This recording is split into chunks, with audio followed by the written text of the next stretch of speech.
2004년 1월 10일 스웨덴 스톡홀름에서 북쪽으로 약 1시간 거리에 있는 작은 마을 쿠누비. 이날 새벽 4시경 26세 사라마리 스벤슨이라는 여성이 헬게 목사의 집에서 450m 떨어진 곳에 자신의 차를 주차했습니다.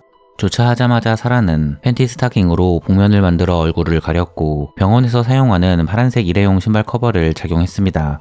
이날따라 새벽부터 하늘에서 폭설이 내렸는데 사라는 예상치 못한 폭설에 당황했지만 곧 그녀는 황급히 폭설을 뚫고 목적지인 헬게 목사의 집으로 천천히 걸어갔습니다.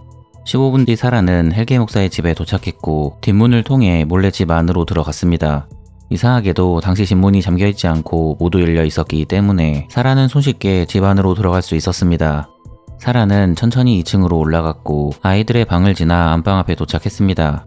천천히 문을 열고 안방 안에 들어간 사라는 즉시 가지고 온 자신의 권총에 소음기를 장착한 뒤 침대에 누워있는 사람의 얼굴을 확인했습니다.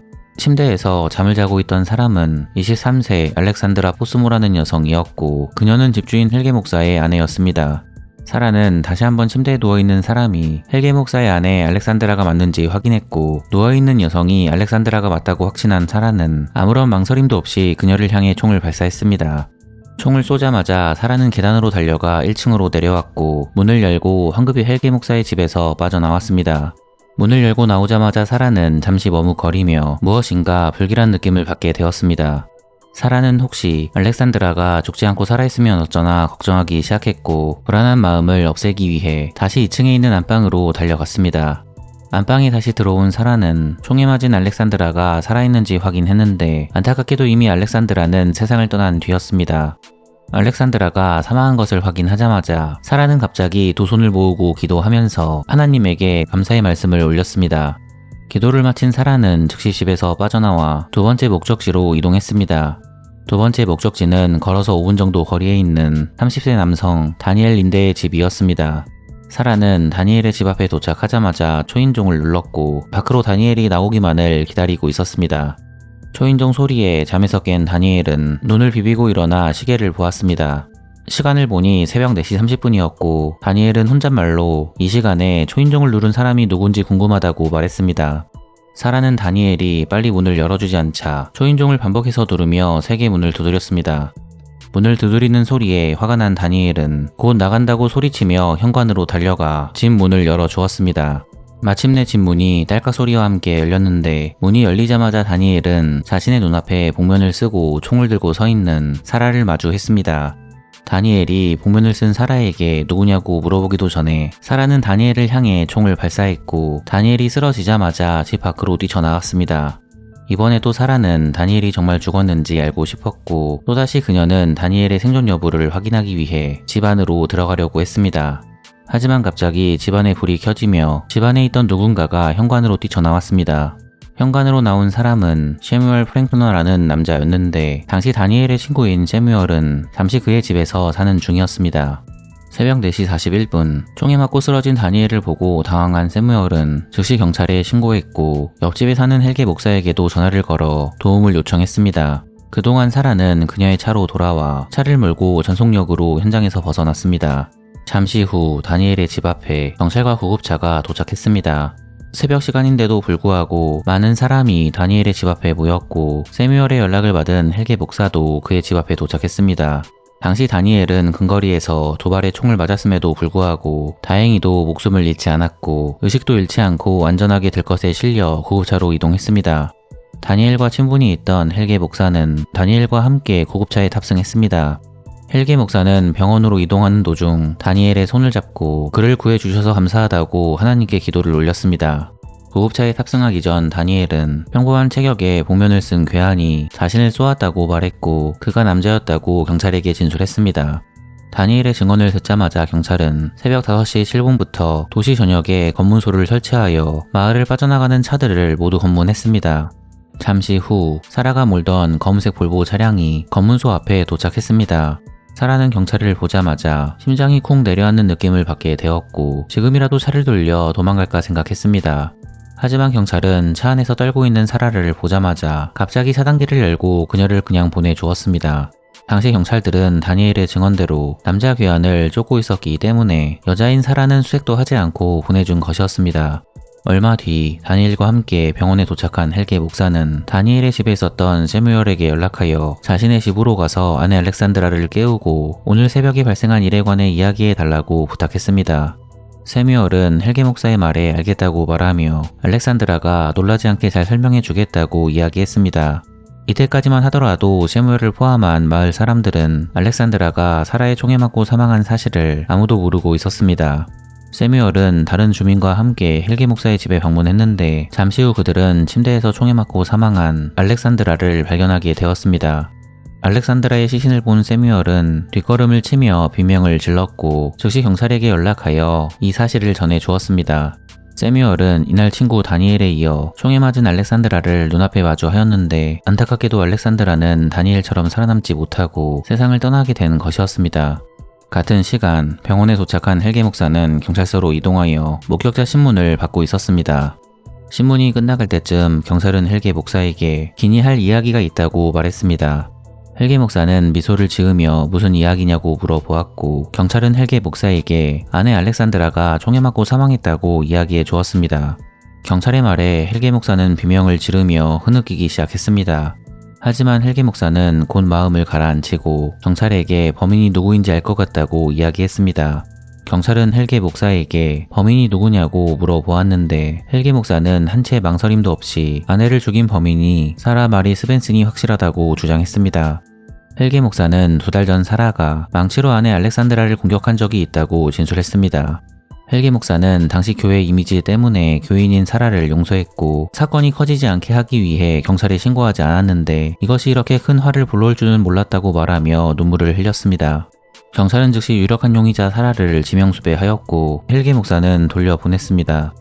헬게 목사가 경찰서에서 나가자 갑자기 수사관 중 한 명이 헬게 목사가 범인일 수도 있다고 말하며 그를 의심하기 시작했습니다. 수사관은 4년 전 헬게 목사의 첫 번째 부인도 집안에서 숨진 채 발견된 적이 있었다고 말했습니다. 수사관은 당시 헬게 목사의 첫째 부인 사망 사건의 유력한 용의자가 헬게 목사였다고 이야기했습니다. 그러고 보니 경찰이 목사 헬게에게 두 번째 부인 알렉산드라가 죽었다는 이야기를 전해 주었을 때 헬게 목사를 인터뷰한 경찰은 정말로 그가 아내의 죽음에 진심으로 슬퍼하는 것으로 보이지 않았다고 말했습니다. 경찰은 사라를 수배하는 동안 몰래 헬게 목사도 조사하기로 했습니다. 경찰은 그의 전화를 도청하기 시작했고 헬게 목사의 통신 기록도 모두 조회했습니다. 다음날 사라는 그녀의 아버지의 집에서 체포되었습니다. 처음에 그녀는 자신의 범행 사실을 부인했으나 몇 분 후에 갑자기 자신의 범행을 모두 인정했습니다. 사라는 경찰에게 단독 범행이었다고 말하며 혼자서 모든 일을 꾸몄다고 자백했습니다. 하지만 경찰은 아무런 방해도 받지 않고 헬게 목사의 집에 들어가 그의 아내 알렉산드라를 죽이고 다니엘까지 다치게 한 것은 혼자만의 행동으론 불가능하다고 판단했습니다. 경찰은 사라의 범행에 공범이 있으리라 판단하고 강도 높은 조사를 시작했습니다. 얼마 뒤 헬게 목사의 통신 기록을 받아본 경찰은 헬게 목사가 사건의 배우라는 것을 알게 되었고 즉시 그를 체포했습니다. 헬게 목사가 체포되었다는 소식에 500명 정도의 사람들이 사는 작은 마을 쿠누비 주민들은 큰 충격을 받게 되었고 곧 이 작은 마을에서 발생한 충격적인 비밀이 세상에 공개되었습니다. 사건의 주인공 헬게 아놀드 포스모는 1571년 7월 27일 스웨덴 크리스티네함에서 태어났습니다. 5자녀 중 막내인 헬게는 노르웨이 출신 부모 밑에서 자랐는데 원래 그의 가족은 종교가 없었음에도 불구하고 헬게는 홀로 교회에 다니며 독실한 신자가 되었습니다. 청소년기를 온전히 교회에서 보낸 헬게는 1988년 17세가 되었을 때 기독교 청년 카페에서 자원봉사를 하던 도중 미래의 아내이자 그의 첫 번째 아내인 헬렌을 만나게 되었고 곧 그녀와 결혼했습니다. 1993년 헬게는 드디어 오순절 교회의 청년 목사가 되면서 본격적으로 교회의 핵심 멤버가 되어 활동하기 시작했습니다. 당시 헬게는 열정적인 신자였으며 교회의 모든 사람이 좋아하는 젊은 목사였습니다. 1993년 8월 헬게는 교회 인맥을 통해 쿠누비라는 작은 마을에 있는 오순절 교회의 지도자인 오사 왈다우를 알게 되었습니다. 당시 헬게는 오사 왈다우 목사에게 완전히 매료되었고 그녀에게 찾아가 가르침을 받고 싶다고 고백했습니다. 헬게의 열정을 높게 산 오사 왈다우는 쿠누비로 와서 목사직을 맡아달라고 헬게에게 제안했습니다. 헬게는 오사 왈다우의 말에 매우 기뻐하며 그녀의 제안을 수락했습니다. 드디어 헬게는 아내 헬렌과 두 아이와 함께 인구 500명의 스웨덴의 작은 마을 쿠누비로 이사했습니다. 당시 스웨덴의 작은 마을 쿠누비에 거주하는 대부분의 마을 사람은 오사 왈다우의 교회의 신도였기 때문에 마을에서 오사의 영향력은 상상 이상으로 막강했습니다. 헬게는 오사 왈다우의 교회에서 목사로 근무하면서 그녀의 책직근이 되어 제2의 인생을 시작했습니다. 하지만 헬게와 헬렌의 세 번째 아이가 쿠누비에서 태어난 이후 아내 헬렌은 점점 자신이 혼자라는 것을 느끼게 되었습니다. 아내 헬렌은 남편 헬게에게 제발 가족과 함께 집에서 더 많은 시간을 보내달라고 간청했으나 아내가 그에게 더 많은 것을 요구할수록 헬게는 점점 아내 헬렌을 멀리했습니다. 당시 남편 헬게는 완전히 교회에 빠져 살고 있었고 오사 왈다우와 대부분 시간을 함께 보내며 신도들을 모집하고 그들을 교육했습니다. 심지어 헬게와 오사는 인도와 홍콩으로까지 선교활동을 떠났으며 그곳 사람들에게도 하느님의 말씀을 전하려고 노력했습니다. 하나님을 위해 일하는 이 두 남녀를 그 누구도 막을 수 없었고 헬게와 오사가 함께하는 활동이 많아지면 질수록 헬게의 아내 헬렌은 점점 더 깊은 절망감에 사로잡히게 되었습니다. 당시 헬게와 오사의 교회는 평범한 기독교 교회와 다르게 무엇인가 이상한 점이 있었습니다. 그들은 성경을 자신의 방식대로 해석했고 특히 오사는 스스로 자신을 그리스도의 신부라고 칭했습니다. 헬게도 오사가 그리스도의 신부라고 주장하며 자신은 오사와 함께 하나님의 메시지를 전하는 메시아라고 이야기했습니다. 1999년 3월 드디어 오사는 교인들 앞에서 그리스도와의 약혼식을 거행하였고 그 증표로 7개의 다이아몬드가 박힌 고가의 금반지를 하사받았습니다. 그날 이후로 오사는 세상에서 가장 하나님과 가까운 생명체로 추앙받게 되었고 헬게는 그런 그녀의 오른팔로서 스웨덴의 작은 마을 쿠누비에서 강력한 영향력을 행사했습니다. 당시 오사는 그리스도와 결혼할 예정이었기 때문에 다른 남자와 결혼할 수 없었습니다. 하지만 스스로 신이라고 칭했던 오사는 이상하게도 평범한 다른 사람들처럼 욕구를 해소하길 원했고 결국 자신의 오른팔인 헬게를 이용하기로 했습니다. 평소에 오사는 헬게를 메시아라고 칭했기 때문에 메시아인 헬게와 관계를 맺는 것이야말로 그리스도와 관계를 맺는 것과 같다는 황당한 주장을 했습니다. 하지만 곧 오사와 헬게의 사이를 헬게의 아내 헬렌이 알게 되었습니다. 화가 난 아내 헬렌은 그들의 비밀스러운 관계에 대해 세상에 폭로할 준비를 하고 있었습니다. 1999년 12월 18일 안타깝게도 갑자기 헬렌은 비극적인 사고로 세상을 떠나게 되었습니다. 사건 당일 헬게의 집에 이웃이자 신도인 셰무얼 프랭크너가 방문했습니다. 셰무얼은 집에 헬렌이 없는 것을 확인하고 헬게 목사에게 아내가 어디 있냐고 물어보았습니다. 헬게는 셰무얼에게 아내 헬렌이 욕실에서 샤워하고 있다고 이야기했는데 시간이 지나도 욕실에 들어간 헬렌이 나오지 않았습니다. 무엇인가 불길한 느낌을 받은 셰무얼은 헬게 목사에게 이상하다고 이야기했고 즉시 드라이버를 꺼내어 강제로 문을 열자고 했습니다. 헬게와 셰무얼은 강제로 문을 열고 화장실 안으로 들어갔는데 그들은 곧 욕실 바닥에 쓰러져 있는 헬렌을 발견하게 되었습니다. 헬게는 곧바로 경찰에 신고했고 셰무얼은 심폐소생술을 하며 헬렌을 살리려고 노력했으나 안타깝게도 이미 그녀는 세상을 떠난 상태였습니다. 보험 결과 헬렌은 욕실에서 넘어져 사망한 것으로 보였는데 이상하게도 그녀의 몸에서 다량의 진통제가 검출되었습니다. 당시 아내 헬렌의 몸에서 나온 진통제는 목사 헬게가 처방받은 약물이었고 결국 경찰은 헬렌의 남편이자 목사인 헬게를 가장 유력한 용의자로 의심하게 되었습니다. 하지만 진통제 때문에 헬렌이 사망했다는 결정적인 증거가 발견되지 않아 헬게는 용의 선상에서 제외되었습니다. 결국 경찰은 헬게의 아내 헬렌 사망 사건을 단순 사고사로 결론지어 버렸습니다. 당시 헬게는 아내의 죽음에 슬퍼하는 듯 보였으나 그의 모습은 아내를 잃은 사람처럼 보이지 않았고 며칠 뒤부터 그는 아무 일 아니라는 듯 교회에 나와 평소처럼 일했습니다. 어느 날 갑자기 헬게는 그리스도의 신부 오사를 찾아가 오사의 여동생 알레산드라와 결혼을 하라는 신의 계시를 받았다고 이야기했습니다. 오사는 헬게와의 관계 때문에 그의 이야기가 마음에 들지 않았습니다. 하지만 오사는 메시아인 헬게의 말을 무시할 수 없었기 때문에 여동생에게 헬게와 결혼하라고 지시했습니다. 결국 헬게 목사와 오사의 여동생 알렉산드라는 헬게 목사의 아내 헬렌이 죽은 지 몇 달 만인 2000년 봄에 결혼했습니다. 당시 알렉산드라의 나이는 겨우 20세였는데 놀랍게도 당시 그녀는 메시아와 결혼한다는 사실에 매우 기뻐했습니다. 헬게는 알렉산드라와 결혼한 이후 교회에 새로 들어온 지 얼마 안 된 여신도 사라 마리 스벤슨을 알게 되었습니다. 사라는 1977년 4월 7일 스웨덴 바거리드에서 태어났습니다. 스웨덴 바거리드는 독실한 기독교 신자들이 많이 거주하는 스웨덴의 대표적인 바이블 벨트였습니다. 사라는 고등학교를 졸업하고 간호사가 되기 위해 공부하던 도중 성경학교에서 처음으로 오사 왈다우 목사를 알게 되면서 그녀의 가르침에 깊게 빠지게 되었습니다. 결국 사라는 모든 것을 내려놓고 오사의 가르침을 받기 위해 그녀의 교회가 있는 쿠누비로 이사했습니다. 1999년 10월부터 사라는 진보적인 교리를 가진 오순절 교회이자 오사의 교회인 쿠누비 교회에 다니기 시작했습니다. 얼마 뒤 사라는 오사의 소개로 자신의 두 번째 정신적 지주가 될 헬게 목사를 알게 되었습니다. 당시 헬게 목사에게 푹 빠진 사라는 정말로 그를 메시아라고 생각했고 그의 가르침을 받기 위해 항상 헬게의 옆에서 그의 시중을 들었습니다. 당시 사라는 유부녀였지만 그녀는 남편을 전혀 신경도 쓰지 않았고 오로지 스스로 메시아라고 주장하는 헬게만 바라보았습니다. 헬게도 아름다운 외모를 가진 사라에게 푹 빠지게 되었고 2001년 4월 중순부터 둘은 관계를 가지는 사이로 발전했습니다. 헬게는 사라와 관계를 가질 때마다 자신과 관계를 맺는 것은 하나님과 소통하는 것이라고 말했습니다. 정말로 사라는 헬게의 이야기를 진실이라고 생각하며 헬게 목사와의 관계를 성스럽다고 생각하게 되었습니다. 놀랍게도 당시 헬게는 사라뿐만 아니라 그리스도의 신부인 오사 그리고 교회 다니는 여신도들에게 접근했습니다. 헬게는 항상 여신도들에게 하나님을 만나게 해준다고 유혹하면서 교회에 다니는 수많은 여신도들과 관계를 맺곤 했습니다.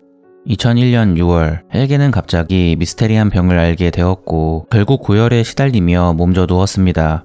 헬게는 오사 목사에게 자신이 악마와 싸우기 시작했다고 이야기했습니다. 헬게는 영적 능력이 뛰어난 여신도가 24시간 옆에서 자신을 간호해줘야 회복될 것 같다고 오사 목사에게 말했습니다. 오사 목사는 알겠다고 말하며 누구를 보낼지 물어보았는데 헬게는 사라 마리 스벤슨이라는 여신도가 영적 능력이 뛰어나다고 말하며 그녀를 추천했습니다. 오사 목사는 즉시 사라를 헬게와 함께 악마와 싸울 전임 관리인으로 임명했고 사라는 이 소식을 듣자마자 매우 기뻐하며 바로 짐을 챙겨 헬게의 집으로 들어갔습니다. 헬게는 사라가 자신의 집으로 이사 오자마자 아내인 알렉산드라에게 사라와 함께 침실에서 영적 투쟁을 해야 하니 이제부터 거실에서 지내달라고 부탁했습니다. 이날부터 헬게와 사라는 함께 밤을 지새우고 성경을 읽고 기도하며 매일매일 함께 잠을 잤습니다.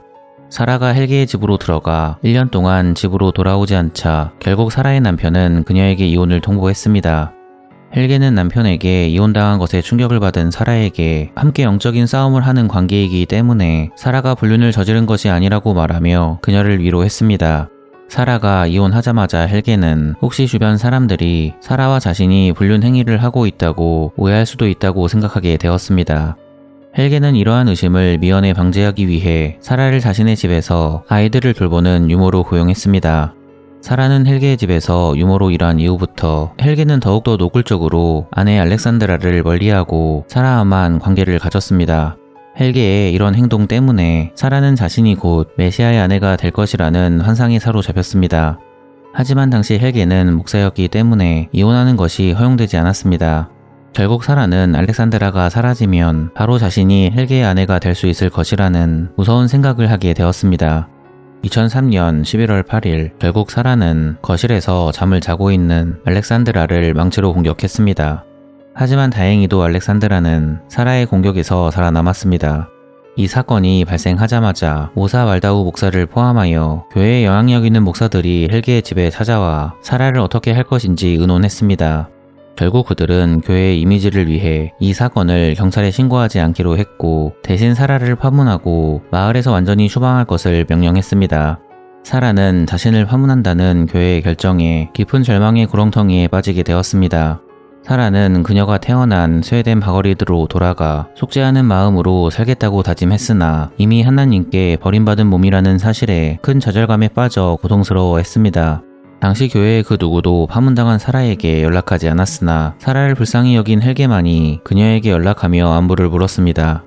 그동안 헬게는 옆집에 사는 다니엘 린데의 아내 아네트 린데를 사라를 대신하는 새로운 자신의 여자로 맞이했습니다.